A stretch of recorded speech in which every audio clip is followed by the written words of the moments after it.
शहजादा खुर्रम बहारस्तान का युवराज था। वह अपनी बहादुरी, नेक दिली और गरीबों के लिए हमदर्दी के कारण अपने राज्य में हर दिल अजीज था। सभी लोग उसे बहुत प्रेम करते थे। खुर्रम जिस काम को भी करने की ठान लेता था उसे पूरा करके ही दम लेता था।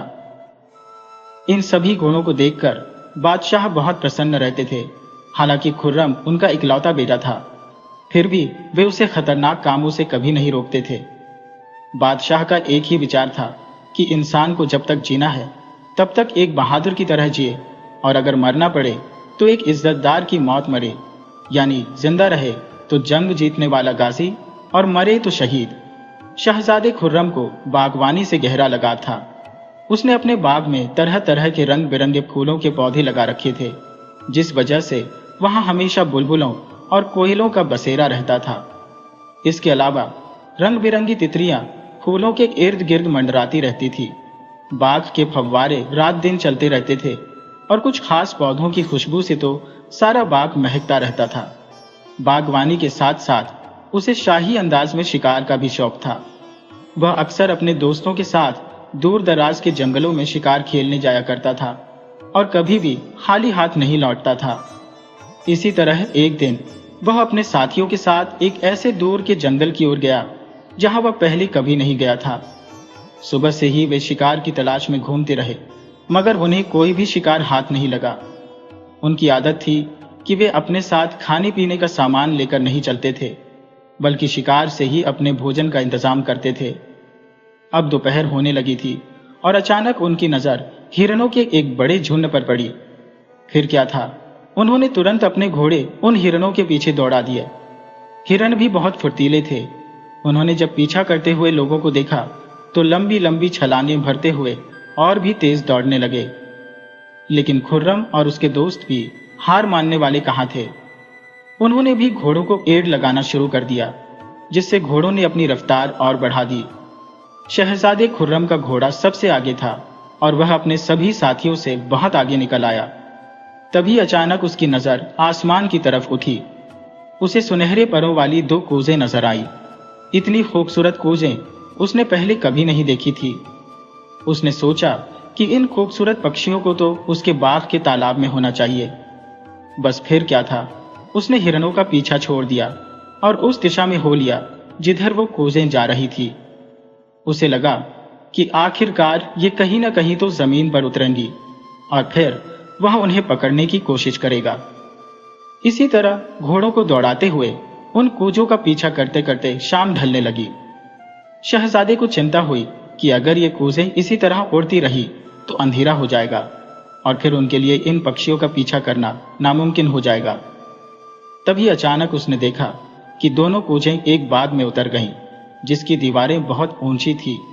शहजादा अपने घोड़े को उस ऊंची दीवार के साथ साथ दौड़ाने लगा कि कहीं न कहीं तो इस बाग का दरवाजा होगा, मगर उसे कहीं भी कोई दरवाजा नजर नहीं आया। दौड़ते दौड़ते उसका घोड़ा थक कर जवाब दे गया और जमीन पर गिरकर लंबी लंबी सांसें लेने लगा।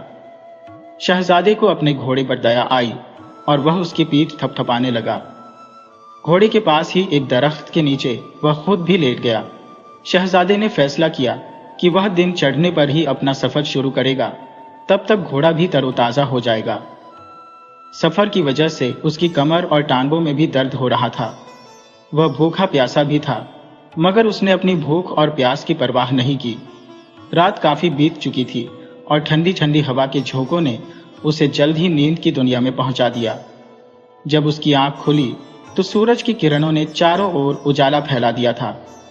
जिस दरख्त के नीचे वह लेटा था, दरख्त वही था और उसके नीचे हरी घास फैली थी जहां उसका घोड़ा घास चर रहा था।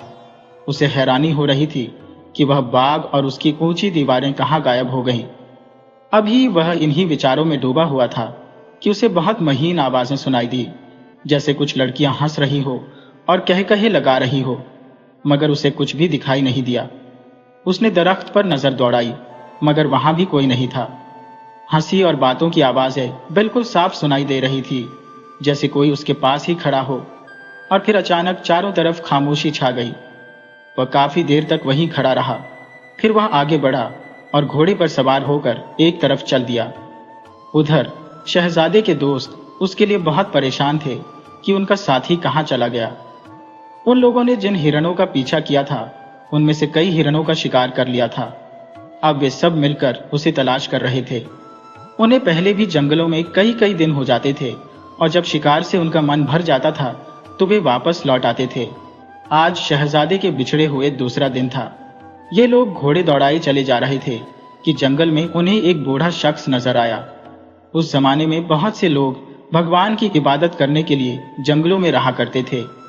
ये बूढ़ा शख्स भी उन्हीं में से एक था। शहजादे के दोस्त हामिद ने अपने घोड़े की लगाम खींच ली और उसका घोड़ा उन बुजुर्ग के पास जाकर रुका। हामिद ने बूढ़े से पूछा, बड़े मियाँ, क्या आपने किसी शहजादे को इस तरफ जाते देखा है? बूढ़े शख्स ने जवाब दिया, नहीं बेटे, मुझे तो एक अरसे के बाद तुम लोग ही पहली बार नजर आए हो। तुम्हारा शहजादा किस तरफ गया था? हामिद ने हाथ के इशारे से एक दिशा की ओर इशारा किया। बूढ़ी ने कहा, बेटे, अगर तुम्हारा शहजादा उस तरफ गया है तो उसका वहां से लौट आना मुश्किल है, क्योंकि उस तरफ प्रस्थान है। परिया तो बेचारी बहुत सीधी सादी है, मगर प्रस्थान में एक शैतान सिफत शख्स घुस आया है जिसने परियों की जिंदगी भी मुश्किल कर दी है। वह एक बहुत बड़ा जादूगर है। यूं समझ लो कि अब प्रस्थान पर उसी का राज चलता है। अगर कोई इंसान भटक कर उस तरफ निकल जाता है तो या तो वह शैतान उसे पत्थर का बना देता है या फिर कोई जानवर या परिंदा बनाकर जगह जगह भटकने के लिए छोड़ देता है। हामिद ने तुरंत कहा, मगर हमारा शहजादा ऐसा नहीं है जो उस शैतान के काबू में आ जाए।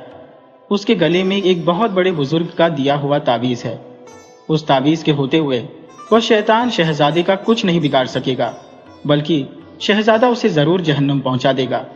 बूढ़े शख्स ने पूछा, तुम्हारे शहजादे का क्या नाम है? शहजादा खुर्रम। यह नाम सुनकर बूढ़ा शख्स कुछ देर के लिए सोच में पड़ गया। कुछ ही पलों बाद वह बोला, तुम सच कहते हो बेटे, उस शैतान की तबाही इसी नाम के शहजादे के हाथों लिखी है। तुम अपने शहजादे के लिए फिक्र मत करो। अगर वह परस्तान पहुंच गया है तो समझ लो उस शैतान की अब खैर नहीं। शहजादा परस्तान की मलका की मदद से उस शैतान को जहन्नुम की आग दिखा देगा। उस बूढ़े शख्स की बात सुनकर हामिद अपने साथियों से मुखातिब हुआ और बोला, क्यों दोस्तों, क्या ख्याल है? हमें शहजादे का इंतजार करना चाहिए या वापस लौट चलना चाहिए? बाकी साथियों ने जवाब दिया, नहीं, हम लोग वापस नहीं जाएंगे, बल्कि आगे जाकर अगर शहजादा हमें मिल गया तो हम उस शैतान को खत्म करने में शहजादे की मदद करेंगे। और फिर ये लोग उसी तरफ चल दिए जिस तरफ शहजादा खुर्रम गया था। वे घोड़े दौड़ाए जा रहे थे कि सामने से शहजादा खुर्रम आता हुआ दिखाई दिया। ये लोग आपस में मिलकर बहुत खुश हुए। शहजादे ने अपना सारा हाल सुनाया और उसके साथियों ने अपने हालात बताए। हामिद ने शहजादे को उस बूढ़े शख्स की बातें भी बताई। यह सुनकर शहजादा बहुत हैरान हुआ और बोला, इसका मतलब है मैं परस्तान पहुंच गया था, तभी तो वह बाग और उसकी दीवारें मेरी नजरों से ओझल हो गईं, और उस दरख्त के करीब जिनकी हंसी और कहकहे सुनाई दिए थे वे परिया ही थी। मगर मुझे तो वह जादूगर कहीं नजर नहीं आया। मेरे ख्याल से मुझे वापस परस्तान चलकर वहां की मलका से मुलाकात करनी चाहिए ताकि मैं उसकी मदद कर सकूं। अभी शहजादे के मुंह से ये शब्द निकले ही थे कि शहजादे को वही सुनहरी कूजें उड़ती हुई एक तरफ जाती नजर आई। शहजादे ने अपने साथियों को वापस लौट जाने को कहा और अपने घोड़े को एक बार फिर इन कूजों के पीछे लगा दिया। जिस तरफ वे उड़ती जा रही थी, शहजादा भी अपने घोड़े को उसी तरफ भगाए ले जा रहा था। शहजादे की आंखें उनकी तरफ लगी हुई थी कि अचानक शहजादा क्या देखता है। वे कूजे परियों का रूप धारण करके एक जगह पर उतर गई। शहजादे ने उनके करीब पहुंचकर घोड़े की लगाम खींच ली और घोड़े के रुकते ही वह नीचे उतरा और परियों की तरफ बढ़ा। परिया उसे देखकर मुस्कुरा रही थी। जब वह उनके नजदीक पहुंचा तो उनमें से एक परी बोली, शहजादे, तुम फौरन वापस चले जाओ। अगर इस शैतान जादूगर को तुम्हारे बारे में पता चल गया तो तुम्हारे लिए बहुत बुरा होगा। शहजादे ने कहा, ए परियो, शायद तुम लोगों को पता नहीं, मेरा नाम खुर्रम है और मुझे पता चला है कि वह शैतान मेरे ही हाथों जन्नत रसीद होगा। यह सुनकर वे परियां चौंक गई और उनमें से एक बोली, शहजादे, हमें माफ कर दो। हमें मालूम नहीं था कि तुम शहजादे खुर्रम हो। हमने जब तुम्हें शहजादों वाले लिबास में देखा तो समझा तुम किसी और मुल्क के शहजादे हो। हमारी माँ परस्तान की मलका से हमें मालूम हुआ था कि एक दिन बहारस्तान का शहजादा आएगा जिसका नाम खुर्रम होगा। हमारी धरती को वही इस शैतान से पाक करेगा। उसके साथ ही दूसरी परी बोली, शहजादे, तुम हमारे साथ हमारी माँ से मिलने चलो, वह तुमसे मिलकर बहुत खुश होंगी। शहजादा फौरन तैयार हो गया। इस पर एक परी ने ताली बजाई तो तुरंत ही उनके सामने उड़ने वाला तख्त आ गया। परियों ने शहजादे को तख्त पर बैठाया और तख्त उन्हें लिए हुए परस्तान की मलका के महल की तरफ चल दिया। चंद ही पलों बाद वह तख्त परस्तान की मलका के महल के बाग में जाकर उतरा। दोनों परियां जो परस्तान की शहजादियां थी, सायरा और तारा, उसे साथ लेकर अपनी मां के महल की तरफ चल दी। वहां पहुंचकर उन्होंने परस्तान की मलका को चिंता में टहलते हुए देखा। मलका की नजर भी उन पर पड़ी। वह अपनी बेटियों से मुखातिब होकर बोली, सायरा और तारा, ये कौन आदमी है जिसे तुम मेरे महल में ले आई हो? तारा बोली, अम्मी हुजूर, पहले आप यह बताएं कि आप इतनी परेशान क्यों हैं? पहले तुम यह बताओ कि यह नौजवान आदमी कौन है? मलका ने पूछा। सायरा परी ने कहा, अम्मी हुजूर, ये बहारस्तान का शहजादा खुर्रम है। इतना सुनते ही मलका का चेहरा खिल उठा और वह शहजादे खुर्रम से मुखातिब होकर बोली, शहजादे खुर्रम, मैं तुम्हें परस्तान में बहुत बहुत स्वागत करती हूँ। तुम्हारे आने से मेरी सारी परेशानियां दूर हो गईं। तुम्हें मेरी बेटियों ने बता तो दिया ही होगा कि हमारे इलाके में एक शैतान जादूगर ने अपना अड्डा जमा रखा है और वह हमारी प्रजा पर बहुत जुल्म करता है। अभी थोड़ी देर पहले उसने पैगाम भेजा है कि वह मेरी इस बेटी तारा से शादी करना चाहता है। इसीलिए मैं परेशान थी। उसने मुझसे आज ही जवाब मांगा है कि वह कब बारात लेकर आए।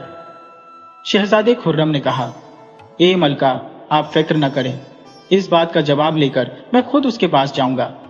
मलका बोली, शहजादे, मैं जानती हूं कि उस शैतान का अंत तुम्हारे ही हाथों होगा। मैं अपने कुछ परिजात तुम्हारे साथ भेज रही हूं जो उस शैतान का ठिकाना जानते हैं।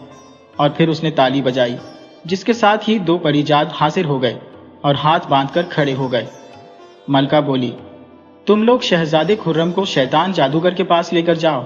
मेरी बात का जवाब जाकर यही उसे देंगे। दोनों परिजात शहजादे को लेकर महल से निकले और उड़ने वाले खटोले पर सवार होकर उस जादूगर के महल की तरफ चल दिए। चंद ही पलों बाद ओड़न खटोला उस शैतान के महल पर जा उतरा। शैतान जादूगर अपने चेले चांदों के साथ महफिल जमाए बैठा था। वह बहुत खुश था। उसका ख्याल था कि परस्तान की मलका अपनी छोटी बेटी तारा की शादी उससे जरूर कर देगी। और फिर जैसे ही उसकी नजर शहजादे खुर्रम पर पड़ी, जिसके साथ 2 परिजात भी थे, तो उसे बहुत हैरानी हुई। मगर वह परिजादों से मुखातिब हुआ, क्यों परिजादों, अपनी मलका का क्या पैगाम लाए हो? परिजादों ने तो कोई जवाब नहीं दिया। शहजादा खुर्रम बोला, ए शैतान, तुमने कभी अपनी शक्ल आईने में देखी है जो परियों से शादी करने का ख्वाब देख रही हो? शहजादे की बात सुनकर वह शैतान गुस्से से उठ खड़ा हुआ और गरजती हुई आवाज में बोला, कौन हो तुम और परस्तान में आने की तुम्हारी हिम्मत कैसे हुई? शहजादे ने गर्म होते हुए कहा, परस्तान तुम्हारे बाप का है जो मुझसे यूं पूछ रहे हो? देखते नहीं हो परस्तान की मलका के 2 परिजात मेरे साथ है। मैं मलका का मेहमान हूं और तुझे नसीहत करने आया हूं। आइंदा परस्तान की मलका को तंग करने की कोशिश न करना, वरना पछताओगे। अच्छा, तो मलका ने तुझे अपनी मदद के लिए बुला लिया, एक इंसान को। वह जानती भी है मुझसे तो जिन्न और देव भी डरते हैं। मेरी ताकत के सामने तो वे भी बेबस है। फिर तुझ जैसे शख्स को तो मैं चींटियों की तरह मसल कर रख सकता हूं। तो मलका की तरफ से आया है, इसीलिए छोड़ता हूं। जा और जाकर मलका को बता दे कि अपनी बेटी की शादी मुझसे 1 हफ्ते के अंदर अंदर कर दे, वरना सारे परस्तान को कब्रिस्तान बनाकर रख दूंगा। परस्तान के शैतान ने गुस्से में मुट्ठियां भींचते हुए कहा, ओह मूर्ख, शायद तुझे ये मालूम नहीं कि तेरे सामने कौन खड़ा है। मैं बहारस्तान का शहजादा खुर्रम हूं और तेरी मौत मेरे ही हाथों लिखी है। मैं तुझे एक बार फिर कहता हूं कि अपनी शरारतों से बाज आ जा, वरना तू देख लेगा कि मैं तेरा क्या हश्र करता हूं। यह कहकर शहजादा परिजादों के साथ वापस चला गया। परस्तान के शैतान का गुस्सा अब डर में बदल चुका था। उसे यह ज्ञान हो चुका था कि उसकी बर्बादी खुर्रम नाम के एक शहजादे के हाथों ही होगी। अब तक वह परस्तान पर राजा न होने के बावजूद हुकूमत कर रहा था। वह जो चाहता वही करता, जिस पर चाहता जुल्म डालता, जिसे चाहता उठाकर ले जाता। शहजादे के जाने के बाद वह एक साधना में बैठ गया ताकि अपनी ताकत को बढ़ा सके। उधर शहजादा खुर्रम परस्तान की मलका का मेहमान बन चुका था। वे परिजात जो शहजादे के साथ शैतान के पास गए थे, उन्होंने आकर अपनी मलका को वह सारी बातचीत सुनाई जो उन दोनों के बीच हुई थी।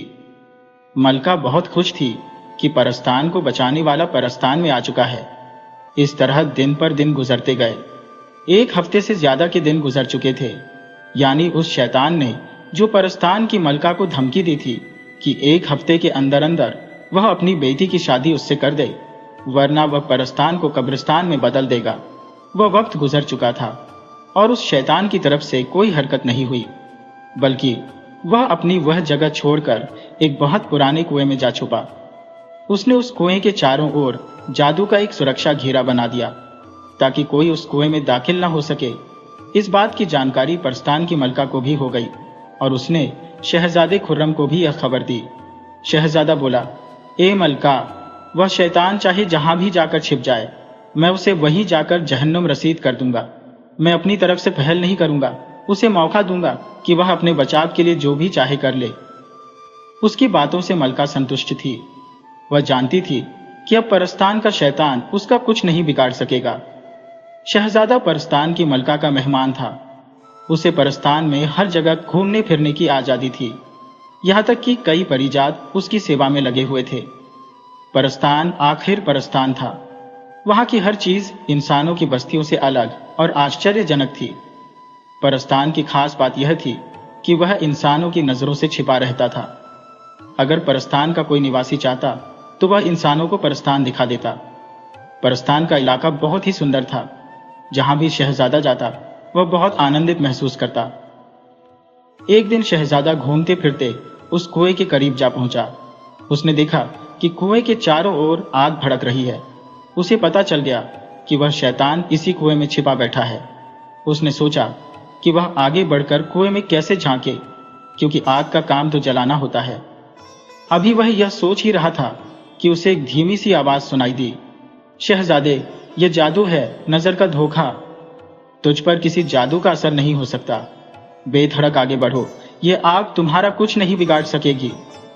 आवाज किसी बुजुर्ग की थी, जिसे सुनकर शहजादा आश्वस्त हो गया और बेधड़क आग में से गुजरकर कुएं की मुंडेर पर जा खड़ा हुआ और नीचे झांकने लगा। कुएं का पानी सूख चुका था और वह शैतान पालथी मारे बैठा आंखें बंद किए कोई मंत्र जाप कर रहा था। शहजादे को शरारत सूझी। उसने एक छोटा सा पत्थर उठाकर शैतान पर फेंका, जिससे शैतान का ध्यान टूट गया और वह उस शक्ति को हासिल न कर सका जिसके लिए उसने साधना शुरू की थी। शैतान ने तुरंत ऊपर देखा और शहजादे को देखते ही घबराकर उठ खड़ा हुआ और धुआं बनकर कुएं से बाहर निकल आया। शहजादे के सामने आते ही वह अपने असली रूप में वापस आ गया और अपने डर पर काबू पाते हुए बोला, शहजादे, तुम क्या चाहते हो? मेरे पीछे हाथ धोकर क्यों पड़े हो? मैं यह चाहता हूं कि तुम परस्तान छोड़कर कहीं और चले जाओ, और अगर मैं ऐसा न करूं तो फिर तुम्हें मुझसे मुकाबला करना होगा। अच्छा शहजादे, अगर तुम यही चाहते हो तो तैयार हो जाओ। मेरा जो कुछ बिगाड़ सकते हो बिगाड़ कर दिखाओ। मैं तुमसे डरने वाला नहीं। यह सुनते ही शहजादे ने अपनी कमर से तलवार निकाली। जादूगर शैतान ने जब यह देखा तो उसने एक मंत्र पढ़ा, जिसके साथ ही एक देव प्रकट हुआ। शैतान ने उसे शहजादे से लड़ने का हुक्म दिया। देव उसका सेवक था। उसने तुरंत हुक्म का पालन किया और शहजादे पर हमला कर दिया। अब शहजादे और उस देव में लड़ाई शुरू हुई। दोनों तरफ से खूब जोर आजमाइश हुई। आखिरकार वह देव शहजादे की एक ही तलवार के वार से मारा गया। ये देखते हुए जादूगर ने फिर एक मंत्र पढ़ा और एक चुड़ैल प्रकट हुई, जिसके 8 हाथ थे और उसके हर हाथ में कोई न कोई हथियार था। जादूगर के कहने पर वह चुड़ैल भी शहजादे पर हमला करने लगी। उसके 8 हाथ तेजी से चल रहे थे और शहजादा अकेले ही एक हाथ से लड़ रहा था, मगर वह बहुत फुर्ती और साहस दिखा रहा था। उसने देखते ही देखते उस चुड़ैल के 3 हाथ काट दिए और फिर एक के बाद एक लगातार हमलों से चुड़ैल के 8 हाथ कट चुके थे। शहजादे के आखिरी वार ने उसकी गर्दन भी उड़ा दी। इसके साथ ही चुड़ैल का शरीर धुएं में बदलकर गायब हो गया। अब तो जादूगर शैतान बहुत घबरा गया। वह समझ गया कि अब शहजादा उसे जिंदा नहीं छोड़ेगा, क्योंकि उसे मालूम था कि उसकी मौत शहजादे खुर्रम के हाथों ही होगी। और फिर उसने कोई मंत्र पढ़ा और बाज का रूप धारण करके आसमान की तरफ उड़ गया। मगर शहजादे ने उसे दूर जाने का मौका न दिया और झट से कमान पर तीर चढ़ाकर बाज पर छोड़ दिया। तीर निशाने पर लगा और वह कलाबाजियां खाता हुआ जमीन पर आ गिरा। जमीन पर गिरते ही वह शैतान इंसानी रूप में आ गया, मगर अब उसका शरीर बेजान पड़ा था। इस तरह परस्तान के शैतान का परस्तान से हमेशा के लिए खात्मा हो गया और वह जहन्नुम रसीद हो गया। इस बात की सूचना परस्तान की मलका को भी हो गई और वह खुद शहजादे के स्वागत के लिए महल के बाहर तक आई। शहजादा कुछ दिन और परस्तान में रहा और फिर मलका से इजाजत लेकर अपने वतन के लिए रवाना हुआ। वह घोड़े पर मंजिलें तय करता हुआ चला जा रहा था। उसे लगा था कि उसके साथी वापस चले गए होंगे, मगर रास्ते में उसे एक पड़ाव नजर आया। वह पहचान गया कि यहाँ उसके साथी ठहरे हुए हैं और फिर वह उनसे जा मिला।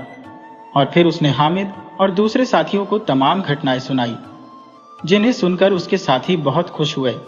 और फिर ये लोग वापस चल दिए और जैसे ही शहजादा महल में दाखिल हुआ, उसने देखा कि कई परिजात उससे पहले वहां पहुंच चुके थे। परस्तान की मलका ने शहजादे के पिता से शहजादे का रिश्ता मांगा। शहजादे का पिता अपने बेटे का इंतजार कर रहा था और जब शहजादा अपने बाप से मिला तो उसने सारी घटनाएं अपने बाप को कह सुनाई। इस पर उसके पिता ने उससे पूछा कि अगर उसकी शादी परस्तान की शहजादी तारा से कर दी जाए तो क्या उसे यह रिश्ता मंजूर है। शहजादे ने शर्माते हुए अपनी रजामंदी दे दी और फिर उसकी शादी बड़ी धूमधाम से परस्तान की शहजादी तारा से हो गई और वे सब हंसी खुशी रहने लगे। प्यारे दोस्तों, अब मैं आपको एक दूसरी कहानी सुनाती हूँ। किसी मुल्क में एक नेक और रहमदिल बादशाही था। उसके 3 लड़के थे। सबसे बड़े बेटे का नाम दिलावर खान, दूसरे का अमीर खान और सबसे छोटे का नाम शेर खान था। दिलावर खान और अमीर खान दोनों घमंडी और ऐश परस्त थे। उन्हें अपने शहजादे होने पर बहुत ज्यादा गुरूर था, लेकिन शेर खान शेर की तरह बहादुर और नेकदिल था। वह बहुत खूबसूरत और समझदार होने के बावजूद बिल्कुल भी घमंड नहीं करता था। इसी वजह से बादशाह और पूरी प्रजा उसे बहुत चाहती थी। यह देखकर दोनों बड़े भाई उससे ईर्ष्या करने लगे और शेर खान को नीचा दिखाने के लिए योजनाएं सोचने लगे। समय गुजरता रहा। तीनों शहजादे भी बड़े होते गए। बादशाह सलामत ने इनकी पढ़ाई लिखाई का अच्छा इंतजाम किया। हर एक इल्म और फन के लिए बहुत अच्छे और माहिर उस्ताद नियुक्त किए गए। वे तीनों शाही तरीके से शिक्षा हासिल करते रहे। अचानक बादशाह सलामत बीमार पड़ गए। शाही डॉक्टर और वैद्य जी जान से उनके इलाज में लगे रहे, मगर सब बेकार। बादशाह की हालत दिन ब दिन खराब होती गई। दूसरे मुल्कों से भी वैद्य बुलाए गए, मगर उनसे कोई फायदा नहीं हुआ। कुछ दिनों के बाद एक बहुत ही अनुभवी और बुजुर्ग वैद्य शाही दरबार में आए। उन्होंने बादशाह को देखने की अनुमति मांगी और अनुमति मिलने पर बादशाह सलामत की नब्ज देखी। नब्ज देखने के बाद उन्होंने कुछ देर सोचा, फिर बोले कि बादशाह सलामत का इलाज तो किया जा सकता है, मगर इसके लिए जो दवा बन सकती है उसमें आकाश के फूल नाम की जड़ी बूटी का इस्तेमाल जरूरी है। उसके बिना इनकी बीमारी का इलाज मुमकिन नहीं है। शहजादों ने मालूम किया कि आकाश के फूल आखिर मिलेंगे कहां पर। वैद्य साहब ने जवाब दिया कि सुंदरबन में सुनहरे झरने के किनारे पर जो घास है वही आकाश के फूल है। उसकी थोड़ी सी मात्रा भी मिल जाए तो बादशाह सलामत बहुत जल्द ठीक हो सकते हैं। तीनों शहजादों ने एक साथ कहा कि यह घास हम जरूर लेकर आएंगे। उनके इस इरादे से वैद्य साहब बहुत खुश हुए, मगर उन्होंने शहजादों से कहा, वहां जाना इतना आसान नहीं है जितना तुम लोग समझ रहे हो। वहां बहुत ज्यादा खतरे हैं। बड़े बड़े खूंखार दरिंदे और खौफनाक जानवरों के साथ ही वहां कुछ ऐसी ताकतें भी हैं जो वहां जाने वालों को जिंदा वापस नहीं आने देती। वैद्य साहब की इस बात पर शहजादों को थोड़ा डर महसूस हुआ, मगर उन्होंने हिम्मत नहीं हारी। शेर खान तो पहले ही तैयार हो गया। उसके दोनों भाई भी, जो हर वक्त उसे नीचा दिखाने की सोचते रहते थे, भला इस वक्त क्यों पीछे रहते। लिहाजा उन्होंने भी वहां जाने की तैयारी शुरू कर दी। उनका मकसद ये था कि वे आकाश के फूल लाकर बादशाह और दरबारियों की नजरों में इज्जत पाए और साथ ही शेर खान को भी नीचा दिखा सके। तीनों शहजादे बादशाह से इजाजत लेकर सफर पर रवाना हो गए। दिलावर खान और अमीर खान दोनों आगे निकल गए और शेर खान उनसे पीछे रह गया। शाम होते होते शेर खान अपने मुल्क की सरहद से बाहर निकल चुका था। वक्त काफी हो चुका था। शहजादे को भूख लगी थी। उसने सोचा कि अंधेरा होने से पहले ही कुछ खाना खा लिया जाए। वह घोड़े से नीचे उतरा। घोड़े को एक पेड़ से बांधकर पहले उसके चारे का इंतजाम किया, फिर इधर उधर पानी तलाश करने लगा। पास ही उसे एक झरना नजर आया। शाम के वक्त साफ पानी बहुत खामोशी के साथ बह रहा था। उसने किनारे पर बैठकर पहले तो मुंह हाथ धोए और फिर वहीं साफ सी जगह पर बैठकर खाना शुरू कर दिया। अभी उसने पहला निवाला भी मुंह में नहीं रखा था कि उसके कानों में बहुत ही कमजोर सी और कांपती हुई आवाज आई, बहुत भूख लगी है बेटा, मुझे भी रोटी खिला दो। उसने पीछे पलट कर देखा। एक बहुत ही बूढ़ी और कमजोर सी औरत उसके पीछे खड़ी हुई खाने की तरफ ललचाई हुई नजरों से देख रही थी। पहले तो शहजादा वीरान जंगल में बूढ़ी औरत को देखकर बहुत हैरान हुआ, मगर जल्द ही उसका नेक दिल भर आया और उसने अपना खाना उस औरत की तरफ करते हुए कहा, लीजिए, यह खाना आप खा लीजिए। मुझे लगता है आपको मुझसे ज्यादा भूख लगी है। शहजादे का इतना कहना था कि वह औरत खाने पर टूट पड़ी और जल्द ही पूरा खाना चट कर गई। शहजादे को बहुत आश्चर्य हुआ। उसने सोचा कि जो खाना 3 लोगों के लिए हो सकता था, आखिर किस तरह इस अकेली बूढ़ी औरत ने खा लिया। अभी वह हैरानी में डूबा हुआ था कि अचानक बहुत तेज रोशनी हुई और उसकी आंखें उस रोशनी को सह न सकी और बंद हो गईं। कुछ ही देर बाद जब उसने आंखें खोली तो जो नजारा उसकी आंखों के सामने था, उसे देखकर उसकी हैरानी की कोई सीमा न रही, क्योंकि उसके सामने अब कोई बूढ़ी औरत नहीं बल्कि एक जवान और निहायत हसीन और खूबसूरत लड़की खड़ी थी। बड़ी मुश्किल से शहजादे ने अपने दिल पर काबू पाकर कहा, आप कौन हैं और यहां पर क्यों आई है? उस नौजवान और हसीन लड़की ने मुस्कुराते हुए जवाब दिया, मैं यहां पर आपका इम्तिहान लेने आई हूं। मुझे खुशी है कि आप इस इम्तिहान में कामयाब हो गए। दरअसल जिस बूढ़ी औरत को अभी आपने खाना खिलाया, वह मेरा ही एक रूप था। शहजादा बोला, मैं अभी आपकी बात को पूरी तरह समझ नहीं पाया, मेहरबानी करके विस्तार से बताइए। लड़की बोली, आप तो बहुत ही भोले मालूम होते हैं, जो अभी तक मेरी बात का मतलब न समझ सके। ये कहते हुए उसने अपनी बात कहना शुरू की, मैं परियों की शहजादी तलतनाज हूं। मैंने एक इम्तिहान लेने की खातिर यह सारा नाटक किया था। आपके आने से पहले आपके दोनों भाई इस इम्तिहान में नाकाम हो गए और उन्होंने मुझे बूढ़ी औरत समझकर फटकार दिया और अपने साथ खाना खिलाना तो दूर, मुझसे बात करना भी गवारा न किया। इस तरह वे इम्तिहान में फेल हो गए। ये कहते हुए उसने महसूस किया कि शहजादे को यहाँ पर काफी वक्त हो गया है। उसने खाना भी नहीं खाया है। इसी वजह से उसने शहजादे से कहा, मेरा ख्याल है कि आप मेरे साथ मेरे घर चलें। आप सफर की वजह से थके हुए हैं और आपको शायद भूख भी लगी है। ये बात शहजादी ने कुछ इस तरह से कही कि शहजादे को उसे मान लेना पड़ा और वह उसके साथ चलने के लिए तैयार हो गया। शहजादी ने ताली बजाई। फौरन ही 2 परिजात हाजिर हो गए। उसने शहजादी की तरफ इशारा करते हुए कहा, इनको हमारी सल्तनत में ले चलो। परिजादों ने हुक्म का पालन किया। थोड़ी ही देर में वे परियों के देश कोकाफ पहुंच गए। यहाँ की खूबसूरती और रौनक देखकर शहजादा हैरान रह गया।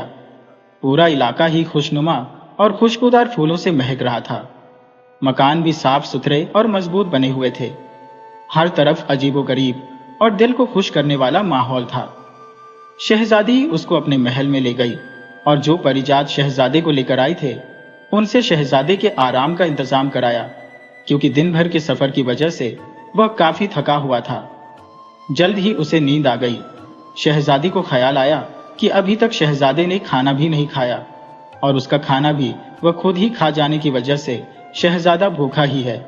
यह सोचते ही उसने फौरन परिजादों को खाना लाने का हुक्म दिया और खुद शहजादे से इस तरह जंगल आने का मकसद पूछने लगी।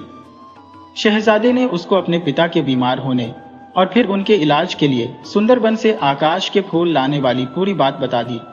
इतने में परिजात खाना ले आए। तुरंत ही दस्तरखान लगाया गया और शहजादे ने खाना शुरू कर दिया। इसी दौरान इधर उधर की बातें होती रही। खाने से फारिग होने के बाद शहजादे ने कहा, इस वक्त तो मुझे इजाजत दीजिए, क्योंकि मुझे बहुत जरूरी काम से सुंदरबन जाना है। ये सुनकर शहजादी मुस्कुराई, पर फिर उसने कहा, क्यों जनाब, क्या आप सुंदरबन जा सकते हैं और फिर वहां से सही सलामत वापस आने की उम्मीद भी रखते हैं? यकीन जानिए, वहां बहुत खतरे हैं, यहां तक कि वहां जिंदगी का भी खतरा रहता है। कम ही लोग ऐसे होंगे जो वहां जाकर जिंदा वापस आ सकें। इसके बाद वे दोनों आराम करने के इरादे से अपनी अपनी सोने की जगह पर चले गए। सुबह जब शहजादी तलकनाज सोकर उठी तो उसको शहजादे की याद आई और उसने नौकरानियों को शहजादे को जगाने के लिए भेज दिया।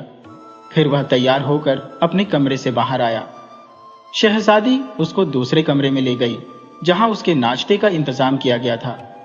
नाश्ते से फारिग होकर दोनों कुछ देर बातें करते रहे। इसी दौरान फिर शहजादे ने अपने पिता के बीमार होने और बूढ़े वैद्य के जरिए आकाश के फूल वाली बात दोहराई और उन्हें हासिल करने के लिए सुंदरबन जाने की बात कही। उसे सुनने के बाद शहजादी मुस्कुराई। फिर उसने शहजादे से कहना शुरू किया, मैं पहले ही कह चुकी हूं, वहां पर ज्यादा खतरे हैं। क्या आप इन खतरों के होते हुए आकाश का फूल लाने में कामयाब हो जाएंगे? क्यों, इसमें शक ही क्या है?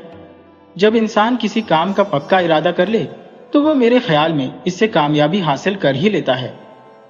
ये बात शहजादे ने पक्के इरादे और हौसले के साथ कही थी।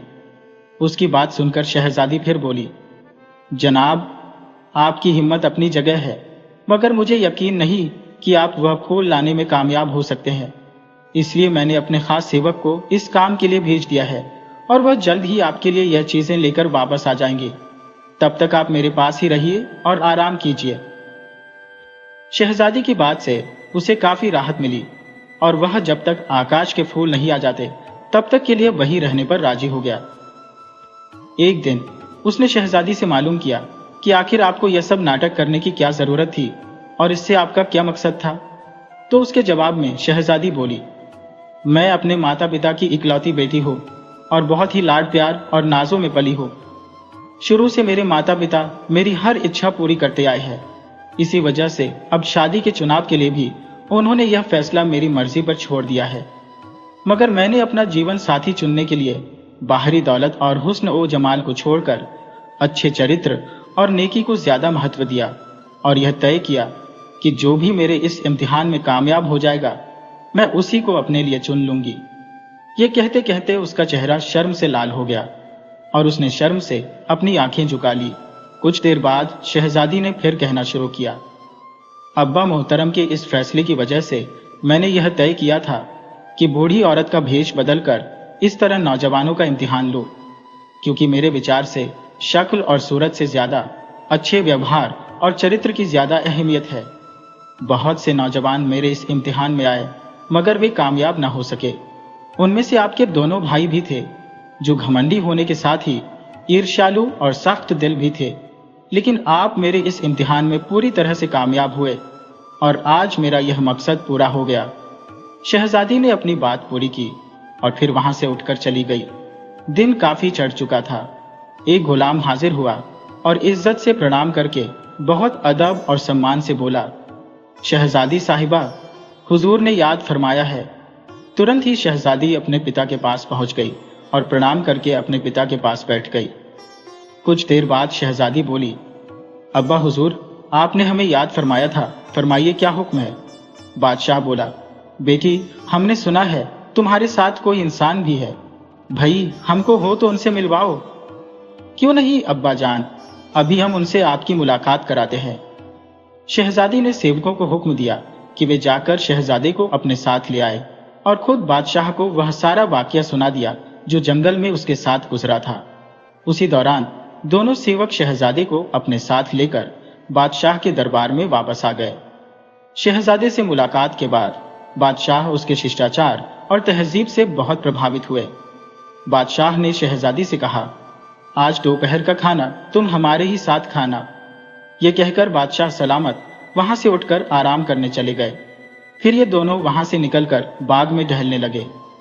दिन गुजरते देर नहीं लगती। शहजादे को वहां रहते हुए 1 हफ्ता गुजर गया। इसी दौरान शहजादी के भेजे हुए सिपाही सुंदरबन से आकाश के फूल लेकर वापस आ गए। आकाश के फूल आते ही शहजादे से रहा न गया और उसने शहजादी से कहा, शहजादी साहिबा, अब हमको अपने घर जाने की इजाजत दीजिए, क्योंकि घर पर अब्बा हुजूर बीमार है और उनके इलाज के लिए उस घास की बहुत जरूरत है। शहजादे की जरूरत और मजबूरी को देखते हुए शहजादी ने फौरन ही उसके सफर का इंतजाम करा दिया। शहजादा बादशाह से इजाजत लेने के बाद फौरन ही अपने मुल्क की तरफ चल दिया। चलते वक्त शहजादी ने अपने खास सेवक उसके साथ कर दिए और बोली, आप जब भी हमारे यहाँ आना चाहें, यह दुआ पढ़ें तो आप पर हमारे मुल्क के रास्ते खुल जाएंगे और रास्ते में आपको किसी तरह की कोई परेशानी भी नहीं होगी, और वही सरहद पर हमारे सेवक भी आपको मिल जाएंगे। संक्षेप में शहजादी ने उसको जो कुछ जरूरी बातें थी वह सब बताकर विदा कर दिया। जब वह अपने मुल्क की सरहद पर पहुंचा तो यह देखकर उसकी हैरानी की कोई सीमा न रही कि उसका घोड़ा वहीं खड़ा हुआ था और इस पर बहुत से कीमती उपहार लदे हुए थे। वह घोड़े पर बैठकर फौरन ही अपने मुल्क की तरफ चल पड़ा। सब लोग बहुत खुश हुए। उसकी सकुशल वापसी की वजह से हर तरफ खुशियां ही खुशियां नजर आने लगी। हर जगह खुशी की लहर दौड़ गई और जब लोगों को यह मालूम हुआ कि शहजादा शेर खान आकाश के फूल लाने में कामयाब हो गया तो सबकी खुशी में और भी इजाफा हो गया। वैद्य साहब ने बिना किसी देरी के घास से दवा बनाई और बादशाह सलामत का इलाज शुरू कर दिया। भगवान की कृपा और दया से आकाश के फूल के इस्तेमाल से बादशाह सलामत जल्द ही ठीक होने शुरू हो गए और चंद ही दिनों में उनकी बीमारी पूरी तरह दूर हो गई। हर तरफ खुशी के नगाड़े बजाए जाने लगे। फकीरों को धनवान बना दिया गया, आम जनता को तोहफों से नवाजा गया, महलों को खूबसूरत तरीके से सजाया गया। संक्षेप में हर तरफ खुशी ही खुशी नजर आने लगी। इसी दौरान शहजादे के दोनों भाई भी वापस आ गए, लेकिन वे आकाश के फूल लाने में कामयाब ना हो सके और बहुत दिन तक रास्तों में भटकते रहने के बाद नाकाम ही वापस लौट आए। अपने पिता की सेहत ठीक होने से उन्हें खुशी तो बहुत हुई, मगर जब उन्हें यह मालूम हुआ कि शहजादा शेर खान आकाश के फूल लाने में कामयाब हो गया था और बादशाह की सेहत का ठीक होना उसी का नतीजा है, तो उन्हें बहुत अफसोस हुआ और उनके अंदर ईर्ष्या की आग और भड़क उठी। मगर वे इस वक्त भी क्या कर सकते थे। दिल महसूस कर रह गए और चुपचाप तमाशाई बने रहे। बादशाह को ठीक हुए 1 हफ्ता गुजर गया। वैद्य साहब और बाहर के दूसरे मेहमान भी विदा हो गए तो एक दिन बादशाह सलामत ने शहजादे शेर खान से सुंदरबन पहुंचने, फिर वहां से आकाश के फूल लाने की पूरी बात मालूम की। तो बादशाह के हुक्म पर शहजादे ने गुजरा हुआ सारा वाकया सुना दिया। इस दौरान दोनों बड़े शहजादे भी मौजूद थे। उन्होंने जब जंगल की बूढ़ी औरत की बात सुनी तो उन्हें बहुत अफसोस हुआ। उन्होंने सोचा कि अगर वे दोनों भी उसके साथ दया और नेकी का व्यवहार करते तो कामयाबी उन्हीं के कदम चूमती। मगर अब अफसोस करने से क्या हो सकता था। वक्त गुजर गया और मौका भी हाथ से निकल गया। आज उन्हें मालूम हो चुका था कि नेकी और भलाई और दूसरों की सेवा करने में ही इंसान की इज्जत और बड़ाई है, और वही लोग कामयाबी पाते हैं जो नेक दिल, शरीफ और सेवा करने वाले हुआ करते हैं। दूसरों को छोटा या कम समझने वाले हमेशा ही नुकसान में रहते हैं। आखिरकार जब बादशाह को परियों की शहजादी तलतनास के बारे में मालूम हुआ तो उन्होंने अंदाजा लगा लिया कि मेरी जिंदगी वापस लाने में सबसे ज्यादा हिस्सा उसी का है। इसलिए बादशाह सलामत ने शहजादे से कहा, बेटा, किसी दिन अगर मुमकिन हो सके तो हमारी मुलाकात भी शहजादी तलतनास से करा दो। शहजादा तो खुद यही चाहता था। बादशाह सलामत ने उसके दिल की बात कह दी। वह खुद भी शहजादी से मिलने को बेचैन था, इसलिए उसने फौरन ही बादशाह सलामत के हुक्म पर हाँ कहा और घोड़ा लेकर परियों के देश की तरफ निकल पड़ा। दूसरे ही दिन वह परियों की शहजादी तलतनास को साथ लेकर अपने मुल्क में वापस आ गया। जब बादशाह सलामत ने उसे देखा तो देखते ही रह गए। वह वाकई बहुत ही खूबसूरत और बहुत शरीफ और तहजीबदार थी। उसकी खूबसूरती के साथ ही उसके अच्छे व्यवहार और शिष्टाचार ने भी बादशाह के दिल पर बड़ा गहरा असर किया। 2-3 मुलाकातों में ही वह उसके प्रशंसक हो गए। कुछ दिन बाद बादशाह सलामत की मुलाकात शहजादी तलतनास के पिता से भी हो गई। दोनों बादशाह भी एक दूसरे से मिलकर बहुत खुश हुए और गहरे दोस्त बन गए। चंद ही महीनों में बादशाह सलामत ने शहजादी तलतनास के पिता के सामने शहजादी के लिए शेर खान का रिश्ता पेश किया। वह तो खुद भी यही चाहते थे और शेर खान से बहुत ज्यादा प्रेम भी करते थे। इसी वजह से उन्होंने फौरन ही यह रिश्ता मंजूर कर लिया। जल्द ही दोनों की शादी हो गई और फिर वे दोनों खुशी खुशी एक दूसरे के साथ रहने लगे।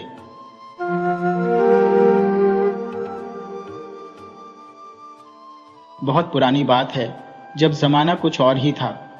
एक रियासत हुआ करती थी जिस पर सूर्यसेन नाम के राजा राज करते थे।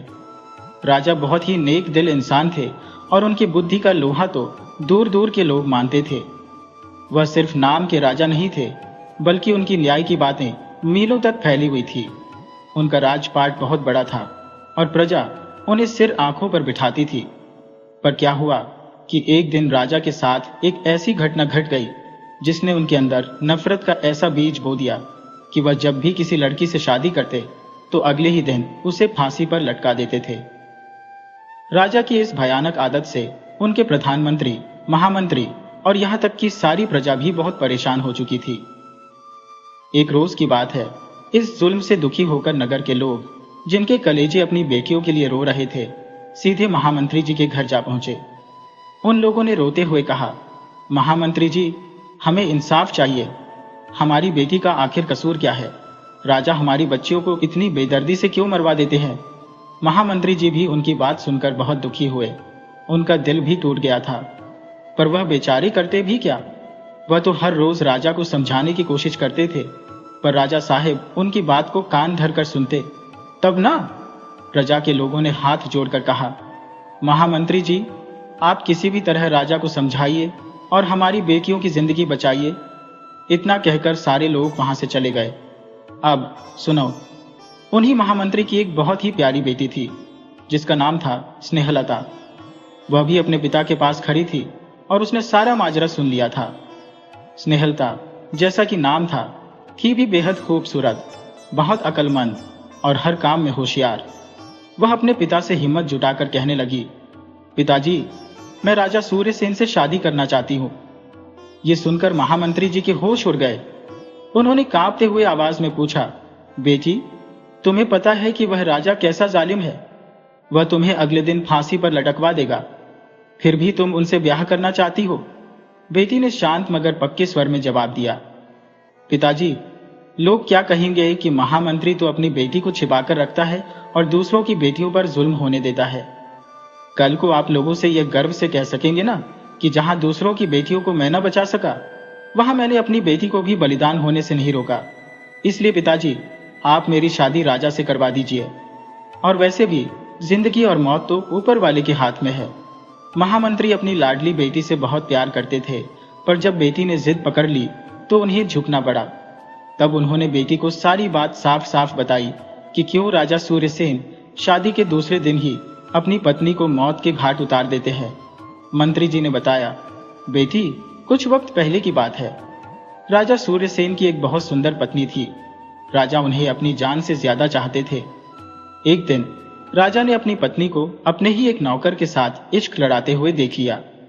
इस बात से उनका दिल इस कदर टूटा कि वह आग बबूला हो गए। गम में डूबे राजा ने एक चित्रकार को बुलाया और अपनी पत्नी की एक तस्वीर बनवाई और उसे अपने कमरे में लगवा दिया।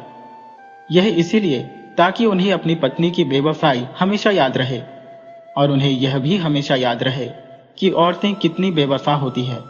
उसके बाद राजा ने अपनी उस बेवफा पत्नी को मरवा दिया। इस घटना के बाद राजा के दिल में औरतों के लिए इतनी नफरत भर गई कि उन्हें दुनिया की सभी औरतें एक जैसी ही लगने लगी। इसीलिए राजा जिस भी लड़की से शादी करते हैं, दूसरे ही दिन उसे मरवा देते हैं ताकि वह उनके साथ बेवफाई न कर सके। राजा की यह कड़वी सच्चाई बताने के बाद महामंत्री ने फिर अपनी बेटी से पूछा, बेटी, क्या तुम अब भी राजा से शादी करना चाहती हो? बेटी ने एक पल भी न सोचते हुए कहा, हाँ पिताजी, मैं राजा से ही ब्याह रचाना चाहती हूँ। महामंत्री मजबूर होकर राजा के पास पहुंचे और झुके हुए स्वर में बोले, महाराज, मेरी बेटी स्नेहलता आपसे विवाह करना चाहती है। राजा हैरान होकर पूछने लगे, क्या तुम्हारी बेटी को पता नहीं कि शादी के अगले दिन मैं उसे फांसी पर लटकवा दूंगा? महामंत्री ने अपनी आंखों में आंसू भरकर कहा, महाराज, मेरी बेटी की यही इच्छा है। वह इसी जिद पर अड़ी है कि वह आपसे शादी करना चाहती है। राजा ने कहा, ठीक है, अगर तुम्हारी बेटी की यही जिद है और तुम उसकी जिद को पूरा करना चाहते हो तो फिर शादी की तैयारियां शुरू कर दो। अगले ही दिन महामंत्री की बेटी और राजा की शादी हो गई। महामंत्री की बेटी स्नेहलता अब राजा सूर्यसेन की महारानी बन चुकी थी। शादी की रात जब राजा ने महामंत्री की बेटी को देखा तो देखते ही रह गए। वह इतनी सुंदर थी कि राजा की नजरें उन पर से हट ही नहीं रही थी, मानो जैसे चांद जमीन पर उतर आया हो। तभी अचानक उनकी नजरें उस कमरे में लगी अपनी पुरानी पत्नी की तस्वीर पर पड़ी और राजा को औरतों की बेवफाई याद आ गई। राजा गुस्से में भरकर कहने लगे, आप हमारे महामंत्री की बेटी हैं, आपने यह बेवकूफी वाली हरकत क्यों की, यह जानते हुए भी कि कल सुबह हम आपको मरवा देंगे। स्नेहलता ने बहुत ही नरम आवाज में कहा, महाराज, यह फैसला तो स्वयं भगवान ने लिया है और भगवान का फैसला मुझे हर हाल में मंजूर है। राजा ने पूछा, सुबह तुम्हारा क्या अंजाम होगा, ये तो तुम जानती हो ना? स्नेहलता ने जवाब दिया, जी महाराज, मैं जानती हूं। अब तो आप ही मेरे स्वामी हैं। अगर सुबह मेरी मृत्यु हो भी जाएगी, लेकिन उससे पहले आज की खूबसूरत रात है। महाराज, खुशी को लंबाई से नहीं नापा जाता, बल्कि उसकी गहराई देखी जाती है। राजा ने कहा, तुम्हारी इन दिल फरेब बातों का मुझ पर कोई असर नहीं होगा। तो स्नेहलता ने विनम्र स्वर में कहा, स्वामी, आज की रात के लिए मैं आपकी पत्नी हूं और इस रात पर मेरा पूरा हक है और सुबह पर आपका हक है। आप इतना गुस्सा क्यों करते हैं? एक रात के लिए तो ठंडे हो जाए। यह सुनकर राजा सूर्यसेन का गुस्सा थोड़ा शांत हुआ। स्नेहलता बोली, स्वामी, मैं आपका दिल बहलाने के लिए आपको क्या सुनाऊं? कोई किस्सा सुनाओ, कोई कविता सुनाओ या कोई कथा सुनाओ। राजा बोले, तुम मेरी एक रात की पत्नी हो और इस रात पर तुम्हारा पूरा हक है। चलो, तुम मुझे एक किस्सा ही सुना दो। उसके बाद स्नेहलता ने बहुत प्यार से राजा को शरबत पेश किया और फिर उसने किस्सा सुनाना शुरू कर दिया। वह बोली, महाराज, एक व्यापारी था। उसकी एक पत्नी, एक जवान बेटी और 3 छोटे बेटे थे। वह व्यापार करता था और अपनी बेटी की शादी भी करनी थी। एक बार उसे व्यापार के लिए एक लंबे सफर पर जाना था। सफर पर जाने से पहले वह अपने पूरे परिवार से मिला। उसकी बेटी ने उसे खजूर दिए और कहा, बाबा, सफर लंबा है, अगर आपको भूख लगे तो इन्हें रास्ते में खा लेना। व्यापारी ने उन खजूरों को अपनी थैली में रखा और अपने सफर के लिए निकल पड़ा। चलते चलते जब वह थक गया तो रास्ते में उसे एक तालाब नजर आया। तालाब काफी नीचे था और वह ऊंचाई के रास्ते से गुजर रहा था। वहां से सफर तय करते करते वह नीचे तालाब तक आ गया। यह सोचकर वहां पर बैठ गया कि खजूर खा लूंगा और पानी भी पी लूंगा। व्यापारी वहां पर बैठकर खजूरें खाने लगा और खजूरों की गुठलियों को वह तालाब के पानी में फेंक रहा था कि तभी तालाब के अंदर से एक बहुत बड़ा जिन निकल कर आया। उस जिन के हाथ में एक बहुत बड़ी तलवार थी। व्यापारी ने जब उस जिन को देखा तो परेशान हो गया। वह डर के मारे कांपने लगा। वह जिन गरजते हुए कहने लगा, मैं तुम्हें अभी मार डालूंगा, मरने के लिए तैयार हो जाओ। व्यापारी, जो कि डर के मारे कांप रहा था, वह बोला, ए जिन, मेरा कसूर क्या है? मैंने क्या किया है जो तुम मुझे मारना चाहते हो? जिन बोला, तुमने खजूर खाकर गुठली तालाब में फेंकी, जो कि मेरे छोटे से मासूम बच्चे के गले में जाकर फंस गई और वह मर गया। व्यापारी बोला, लेकिन मुझे तो आपका बेटा नजर ही नहीं आया। जिन ने गुस्से में आकर कहा, हम जिन मनुष्यों को नजर नहीं आते। व्यापारी बेचारा रोता कांपता हुआ कहने लगा, इसमें मेरा क्या कसूर है अगर जिन मनुष्यों को नजर नहीं आते? जिन बोला, तुम्हें सावधानी से खजूरें खानी चाहिए थी, अब तुम जान बचाने के बहाने न ढूंढो। व्यापारी ने कहा, अगर यह मेरी गलती है तो मुझसे नादानी में हुई है। जिन बोला, नादानी में हो या जानते हुए, गलती तो गलती होती है। अब मैं तुमसे अपने बेटे की मौत का बदला लूंगा, तुम मरने के लिए तैयार हो जाओ। ये सुनकर बेचारा व्यापारी डरते डरते कहने लगा, जिन भाई, अगर मुझे मारने से तुम्हारा बदला पूरा हो जाएगा तो ठीक है, तुम मुझे मार सकते हो, लेकिन मेरी तुमसे एक विनती है कि मुझे कुछ समय दे दो ताकि मैं उन लोगों का कर्जा लौटा सकूं जिनसे मैंने कर्ज लिया था। वह देखो, उन लोगों का सामान और अमानत है जो मैंने लोगों तक नहीं पहुंचाया, और मेरी एक जवान बेटी है जिसकी मुझे शादी करनी है। मेरी तुमसे यह प्रार्थना है कि तुम मुझे कर्ज चुकाने दो और मेरी बेटी की शादी करने दो, फिर तुम खुशी से मेरी जान ले सकते हो। स्नेहलता यह किस्सा सुना ही रही थी कि तभी सुबह होने लगी। स्नेहलता चुप हो गई। राजा ने पूछा, तुमने किस्सा सुनाना बंद क्यों कर दिया? मुझे यह बताओ कि जिन ने व्यापारी को मार दिया या नहीं? तो स्नेहलता कहती है, रात खत्म तो बात खत्म। अब सुबह हो चुकी है महाराज, और मेरे मरने का समय हो चुका है। राजा बोला, लेकिन मुझे इतना तो बताओ कि जिन ने उस व्यापारी को मारा या छोड़ दिया? स्नेहलता कहने लगी, महाराज, कहानी बहुत ही लंबी है। इसको सुनाने के लिए समय की आवश्यकता होगी, परंतु अब तो समय खत्म हो चुका है। तो राजा बोला, समय को मैं रोक लूंगा। स्नेहलता बोली, महाराज, क्या समय को कोई रोक सका है? राजा ने जवाब दिया, हम तुम्हें एक रात की जिंदगी और देते हैं। अब तुम मुझे वह किस्सा सुनाओ।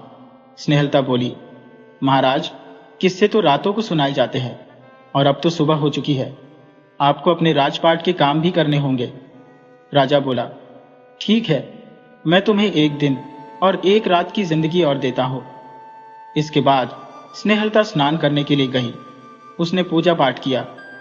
राजा यह सब कुछ देख रहा था और मन ही मन सोच रहा था, इतनी लड़कियां मेरे पास आईं, सबके चेहरे डरे हुए थे, लेकिन इसके चेहरे पर डर क्यों नहीं है? ये घबरा क्यों नहीं रही? मुझे किस्सा तो ऐसे सुना रही है जैसे ये जीवन भर मेरे साथ रहेगी। खैर, इसका किस्सा मुझे बहुत ही दिलचस्प लग रहा है। राजा स्नेहलता को देखता रहा और उसके बारे में सोचता रहा कि तभी अचानक राजा की नजरें उसकी पुरानी पत्नी की तस्वीर पर पड़ी। तस्वीर देखते ही राजा फिर से गुस्से में आ गया और कमरे से बाहर चला गया। दिन भर में उसने अपने सारे काम निपटाए। उधर स्नेहलता भगवान से प्रार्थना कर रही थी कि हे प्रभु, हे मेरे परमेश्वर, मेरे पति को सद्बुद्धि दो, उन्हें सही रास्ता दिखाओ ताकि वे धर्म और सत्य के मार्ग पर चल सके। जब शाम हुई तो राजा अपने कमरे में आया। स्नेहलता ने उनके हाथ धुलवाए, उन्हें खाना पेश किया। राजा ने कहा, ये तुम नौकरों वाले काम क्यों कर रही हो? स्नेहलता बोली, नहीं स्वामी, ये तो एक पत्नी का फर्ज है कि वह अपने पति का ख्याल रखे। राजा ने कहा कि तुम मेरी एक रात की पत्नी हो, उसके बाद तो ये काम नौकरों को ही करने हैं। स्नेहलता बोली, स्वामी, मुझे इस रात में आप अपनी सेवा का मौका दें ताकि मैं मरते समय अपने दिल पर बोझ लेकर न मरो कि मैंने अपने पति की सेवा नहीं की। ये सुनकर राजा के दिल को बहुत ही सुकून मिला, लेकिन फिर उसे अपनी पत्नी की बेवफाई याद आ गई और फिर से राजा सूर्यसेन गुस्से में आ गया। वह कहने लगा, तुम फालतू की बातें मत करो, बस मुझे वह किस्सा सुनाओ। स्नेहलता अब किस्सा सुनाना शुरू करती है। महाराज, जिन व्यापारी से कहता है कि अगर मैं तुम्हें कुछ समय की मोहलत दे दूं तो क्या तुम वापस लौटकर मेरे पास आओगे? व्यापारी ने जवाब दिया, हाँ, मैं अपने काम पूरे करने के बाद यहां पर वापस लौटकर अवश्य आऊंगा और अपने आप को तुम्हारे हवाले कर दूंगा, और फिर तुम मेरी जान ले लेना। जिन कहने लगा, ठीक है, मैं तुम्हें 40 दिन का समय देता हूं, और 40 दिन के बाद तुम्हें खुद यहां पर आना होगा और अपनी जान मेरे हवाले करनी होगी। इसके बाद व्यापारी अपने सफर पर चल दिया। उसने लोगों का सामान लोगों तक पहुंचाया और 10 दिन के बाद वह अपने घर वापस लौटा। व्यापारी के बच्चे अपने पिता को 10 दिन के बाद घर पर आता हुआ देखकर बहुत ही खुश हुए। उसकी पत्नी के चेहरे पर रौनक आ गई। पत्नी कहने लगी, स्वामी, आप बहुत ही थके होंगे, मैं आपके लिए खाना लगा देती हूँ और मैं ईश्वर का धन्यवाद करती हूँ कि आप बिल्कुल सही सलामत घर वापस लौट आए। यह सुनकर व्यापारी दिल ही दिल में रो रहा था कि अब तो मैं हमेशा के लिए जाने वाला हूँ, तो मेरी पत्नी और मेरे बच्चों का क्या होगा?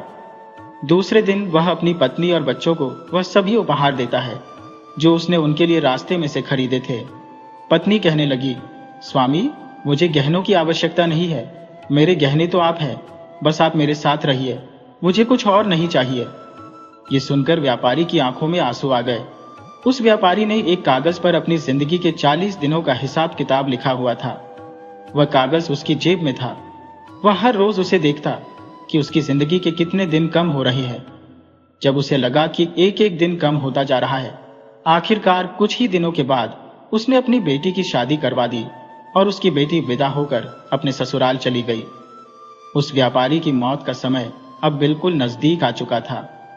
उसको अपने घर वालों से अलग होने का बहुत ही दुख था और यह दुख उसे अंदर ही अंदर खाई जा रहा था। उसे अपने छोटे छोटे बच्चों और अपनी पत्नी की चिंता हो रही थी कि मेरे मरने के बाद इनका क्या होगा। उसकी पत्नी तो इस बात से अनजान थी, उसे बिल्कुल भी नहीं पता था। वह तो आराम से बेखबर होकर सो रही थी, परंतु व्यापारी को तो नींद ही नहीं आ रही थी। व्यापारी ने अपनी पत्नी को उठाया तो पत्नी उठकर कहने लगी कि आपके चेहरे पर इतना पसीना क्यों आ रहा है। व्यापारी बोला, यह पसीना मौत के डर से आया है। पत्नी ने कहा, आप ये कैसी बातें कर रहे हैं? ईश्वर का धन्यवाद कीजिए कि हमें ईश्वर ने सम्मान और मेहनत की दौलत दी है। और फिर व्यापारी रोता हुआ अपनी पत्नी को पूरी बात बताने लगा कि किस प्रकार सफर के दौरान उसे एक जिन मिल गया और अब वह जिन उसकी जान लेना चाहता है। सारी बात सुनकर पत्नी का कलेजा मुंह को आ गया। वह बेचारी तड़प कर रह गई। पत्नी ने जब सारी बात सुनी तो कहने लगी, मुझे भी अपने साथ ले चलिए, मैं आपकी जगह पर उस जिन को अपनी जान दे दूंगी। इस तरह से उस जिन के कलेजे को ठंडक मिल जाएगी। व्यापारी बोला, नहीं प्रिय, बच्चों की जब मां मर जाती है तो वह अनाथ हो जाते हैं। मेरे जाने के बाद तुम हमारे बच्चों का ख्याल रखना। व्यापारी रोते रोते कहने लगा, अगर मेरे द्वारा जमा की गई दौलत खत्म हो जाए या कोई मुसीबत आ जाए और तुम्हारे पास कोई चारा ना हो तो मैं तुम्हें यह अनुमति देता हो कि तुम दूसरी शादी कर लेना। ये सुनकर पत्नी कहने लगी, स्वामी, आपके जाने के बाद अगर बुरे हालात आ गए तो मैं मेहनत कर लूंगी, लोगों के घरों में काम कर लूंगी, बर्तन धो लूंगी, कपड़े धो लूंगी, मांगकर खा लूंगी, लेकिन कभी भी दूसरी शादी नहीं करूंगी। मेरी खुशियां आप है, मेरी रौनक आप है, मेरी सांसें आपसे जुड़ी है। ये कहकर वह अपने पति के सीने लगकर रोने लगी। अब वे दोनों आखिरी बार एक दूसरे को देखकर खूब रोए। स्नेहलता ये किस्सा सुना ही रही थी कि राजा बीच में ही बोल पड़ा, वाह क्या औरत है, ऐसी भी औरत इस दुनिया में होती है। स्नेहलता बोली, जी महाराज, आपने सत्य कहा। इस दुनिया में कुछ औरतें और पुरुष ऐसे होते हैं जो पति पत्नी के पवित्र रिश्ते को पाप से दूषित कर देते हैं, और कुछ दुर्भाग्यशाली होते हैं जो इस पावन रिश्ते की गरिमा को नहीं समझ पाते और अधर्म के रास्ते पर चल पड़ते हैं, जिनकी वजह से नेक औरतों पर भी उंगली उठाई जाती है और उनको बदनाम किया जाता है। यह सुनकर राजा सोच में पड़ गया। स्नेहलता आगे किस्सा सुनाना शुरू करती है। महाराज, सुबह होते ही वह व्यापारी अपने सफर को रवाना हो गया। व्यापारी की पत्नी और बच्चे रो रहे थे, तड़प रहे थे। व्यापारी उन सब से विदा लेकर अपने सफर के लिए रवाना हो गया। लंबा सफर तय करने के बाद जब वह अपनी मंजिल तक पहुंचा जहां पर उसने अपनी जान देनी थी, व्यापारी ने जिन को आवाज दी, ए जिन, मैं हाजिर हूं। आज मेरे 40 दिन पूरे हो गए। आओ मेरी जान ले लो और अपना बदला पूरा कर लो। जिन तालाब से बाहर आया और कहने लगा, ए बहादुर नौजवान, तुम्हें देखकर मैं हैरान हो कि तुम इस तरह से मेरे पास मौत के मुंह में आ गए हो, लेकिन अब मैं तुम्हें मारूंगा नहीं क्योंकि मैं तुम्हें माफ कर चुका हूं। जिन आगे कहने लगा, मुझे उस दिन तुम्हारी बातों पर भरोसा नहीं हुआ था, इसीलिए उसी दिन से मैं तुम्हारा पीछा कर रहा था और तुम्हारे बारे में सब कुछ जानना चाहता था कि तुमने जो कुछ भी कहा था वह सच है या नहीं। लेकिन अब मैं जान गया हूं कि तुम एक बहुत ही नेक और सच्चे इंसान हो। तुम्हारे जैसे लोग इस दुनिया में बहुत ही कम है। मैं तुम्हें मारकर एक और नेक इंसान कम नहीं करना चाहता। ए बहादुर नौजवान, मैंने तुम्हें माफ कर दिया। अब जाओ, तुम अपनी पत्नी और बच्चों के साथ वापस लौट जाओ, वह तुम्हारे लिए तड़प रहे हैं। व्यापारी यह सुनकर बहुत ही खुश हुआ। उसने जिनका धन्यवाद किया और वापस अपने घर लौट आया। स्नेहलता ने किस्से को खत्म करते हुए कहा, महाराज, हर औरत बेवफा नहीं होती। यह बात तो आपको इस किस्से से सुनकर समझ में आ ही गई होगी। राजा को अब यह बात समझ में आ चुकी थी कि दुनिया की सभी औरतें एक जैसी नहीं होती। तभी राजा की नजर अपनी बेवफा पत्नी की तस्वीर पर पड़ी और वह फिर से एक बार गुस्से में भर गया।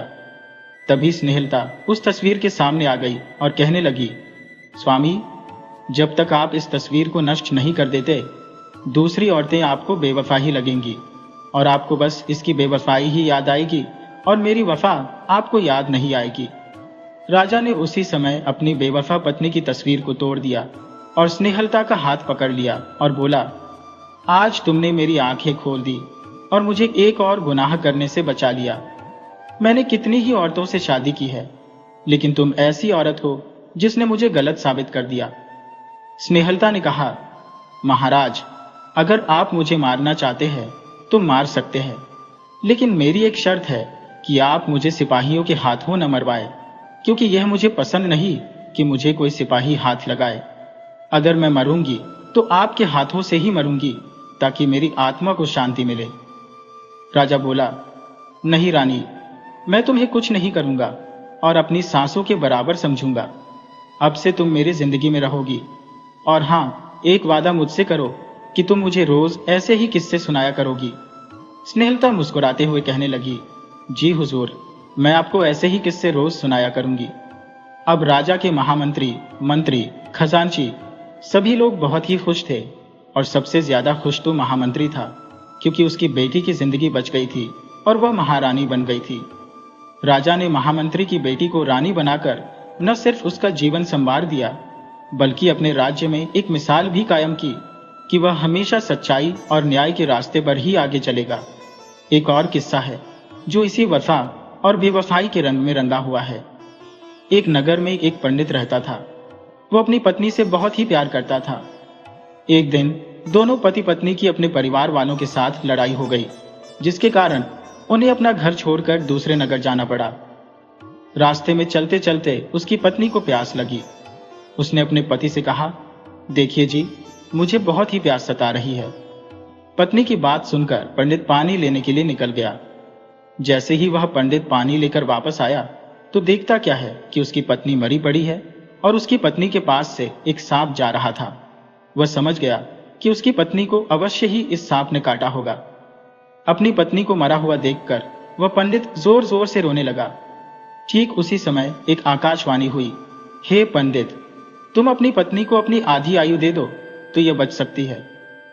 ये आकाशवाणी सुनते ही पंडित ने सच्चे दिल से 3 बार कहा, हे भगवान, मैं अपनी खुशी से अपनी पत्नी को अपनी आधी आयु देता हूं। सच्चे दिल से की हुई प्रार्थना स्वीकार हुई। उसी समय उसकी पत्नी जिंदा हो गई। पंडित ने अपनी पत्नी को इस बारे में कुछ नहीं बताया और फिर दोनों ने मिलकर पानी पिया, कुछ जंगली फल खाए। इसके पश्चात वह आगे बढ़ने लगे। थोड़ी दूर जाने के बाद एक बहुत ही बड़ा बाग आया, जिसमें वे लोग विश्राम करने लगे। फिर पत्नी बोली, पतिदेव, मुझे बहुत ही जोरों से भूख लगी है। अपनी पत्नी की बात सुनकर पंडित उसी समय भोजन लेने के लिए चला गया। पंडित के जाने के बाद उस बगीचे में एक लंगड़ा गायक आया। उसकी आवाज में इतना जादू था कि पंडिताइन उसे सुनते ही अपना दिल दे बैठी और उसके पास जाकर कहने लगी, गायक जी, आपकी आवाज में तो कमाल का जादू है। आपने तो मेरा दिल जीत लिया। आपके बिना अब मैं रह नहीं सकती और बाकी का जीवन आपकी बाहों में ही गुजारना चाहती हूँ। आप मुझे अपने साथ ले चलें। लंगड़ा गायक उस औरत की बातों में फंस गया। प्रेम जाल से भला आज तक कोई बच पाया है क्या? और फिर दोनों एक दूसरे के प्रेम में खो गए। इसके पश्चात स्त्री ने कहा, गायक जी, अब आप भी हमारे साथ ही चलेंगे। इसी बीच पंडित भी भोजन लेकर वापस आ गया। जब पति पत्नी ने भोजन कर लिया तो पत्नी ने कहा, देखो जी, ये लंगड़ा गायक है, इसका इस दुनिया में कोई नहीं है। क्यों ना हम इसे अपने साथ रख लें, क्योंकि जब आप मुझे अकेले छोड़कर चले जाते हैं तो मेरा दिल अकेले में बहुत ही घबराता है। पंडित तो पहले से ही उसका गुलाम था। उसने झट से हाँ कर दी। इस प्रकार से वह तीनों वहां से चल दिए। अब पंडित की पत्नी दिन प्रतिदिन उस लंगड़े गायक की ओर खींचती जा रही थी। अब उन दोनों को पंडित अपने रास्ते का रोड़ा महसूस होने लगा। एक दिन दोनों ने एक षड्यंत्र रचा। प्रेम और वासना की आग में अंधे होकर उन्होंने कुएं के पास सोए हुए पंडित को कुएं में धक्का दे दिया और अपना रास्ता साफ कर लिया। अब वह चालाक औरत लंगड़े गायक को अपने साथ लेकर किसी दूसरे देश की तरफ चल दी। वहां के पहरेदारों ने उसे संदेही की दृष्टि से देखा और उसे पकड़कर राजा के सामने पेश किया। राजा ने औरत से पूछा, यह लंगड़ा कौन है? औरत बोली, महाराज, ये मेरा पति है। क्योंकि बेचारा लंगड़ा है, चल फिर नहीं सकता, जिसके कारण लोग इससे घृणा करते हैं। मैंने इसी दुख के कारण अपने देश को छोड़ दिया और अब हम दोनों आपकी शरण में आए हैं महाराज। राजा को उस औरत की बात सच्ची लगी। वह सोचने लगा कि बेचारी बहुत ही दुखी है। उसने झट से कहा, मैं तुम्हारे रहने का यहाँ पर इंतजाम कर देता हूँ। अब तुम दोनों इस देश में आराम से रह सकते हो। और फिर वह दोनों वहीं पर रहने लगे।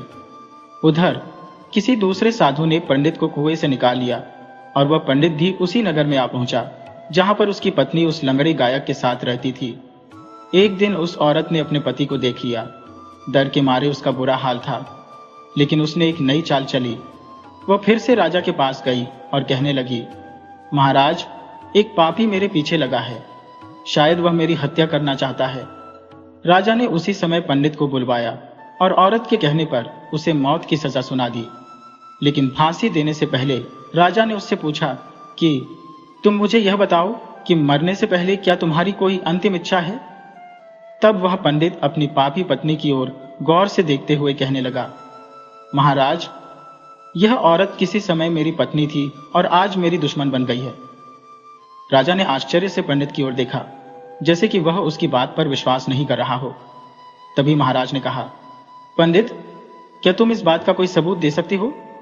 पंडित बोला, महाराज, इसका सबसे बड़ा सबूत यह है कि अगर यह औरत अपने हाथ में पवित्र गंगा जल लेकर यह संकल्प करे कि मैंने अपने पति से जो भी लिया है मैं उसे वापस करती हूँ, तो दूध का दूध और पानी का पानी हो जाएगा।